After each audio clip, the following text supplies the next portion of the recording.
वडिलांची फॅमिलीचा बॅकग्राऊंड काय होता? तुमच्या फॅमिलीमध्ये कोणाकोणाला काय प्रॉब्लेम होते आणि आज तुम्ही कशा पद्धतीने बाहेर पडलात?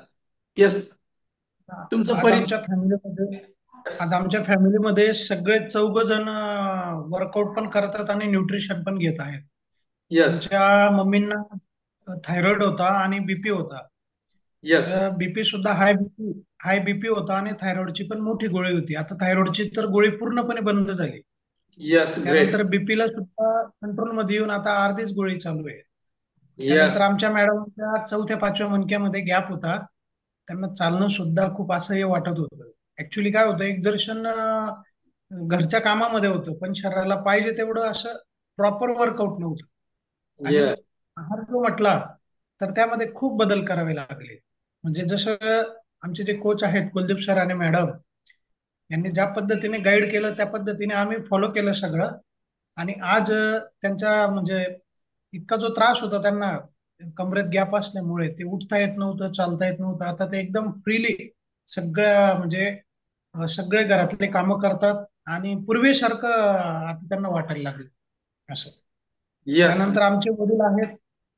वडिलांचे दोघं बॉल घासले गेलेत, त्यामुळे त्यांना इमर्जन्सी ऑपरेशनची हे सांगितलेली होती.